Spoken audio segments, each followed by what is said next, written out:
¿Has escuchado del día del Yom Kippur? El Yom Kippur, el día de la expiación, el día de juicio, era el único día en el año en el cual el sumo sacerdote oficiaba en el lugar santísimo. Ese día se realizaba una purificación del santuario. Así es, porque el santuario quedaba contaminado por los pecados que habían sido transferidos durante todo el año. Entonces, por esa razón es muy importante entender esto del día del Yom Kippur. El santuario se contaminaba con el pecado que los israelitas confesaban al poner sobre la cabeza el animal inocente en el atrio. Allí, aunque el individuo era perdonado y limpio, el santuario quedaba contaminado porque esa sangre era llevada allí al velo que dividía del lugar santo al lugar santísimo. Entonces, era claramente un día de juicio, ¿sí? Ese día se tomaban dos machos cabríos, uno representado para Dios y otro representado para Azazel. Y este capítulo 16 relata la ceremonia que debía hacerse en ese día.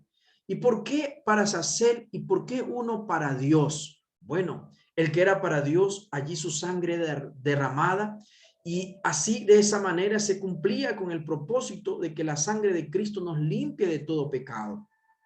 El que representaba a Azazel no se le derramaba la sangre porque ese animal era llevado al desierto y no regresaba más, porque eso era justamente lo que debe pasar un día. No es un símbolo de Jesús, sino un símbolo de Satanás, el originador del pecado, donde finalmente el pecado será erradicado juntamente con quien lo originó.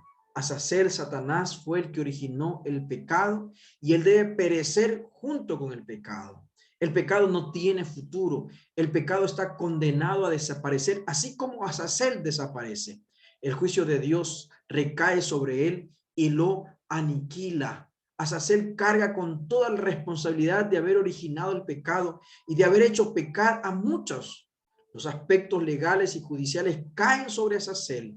Por lo tanto, ese día, en la purificación, se eliminaba finalmente el pecado. Se eliminaba también el originador del pecado. Los pecados depositados sobre Azazel son pecados que ya habían sido perdonados y expiados por Cristo.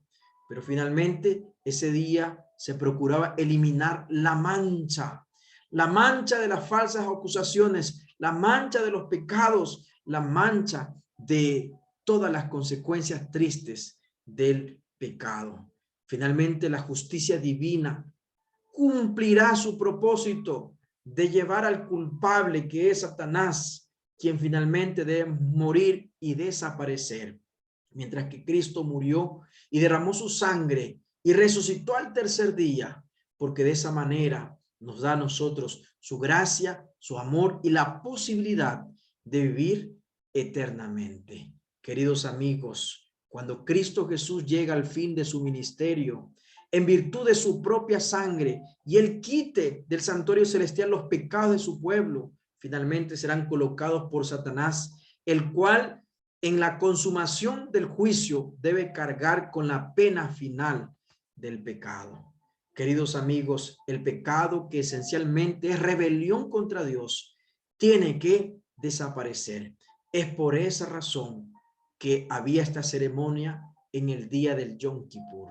Ojalá cada uno de nosotros podamos mirar cada día más a Cristo Jesús, muriendo por nosotros como nuestro sustituto, pero que también a través de su resurrección al tercer día da garantías para nuestra eterna salvación.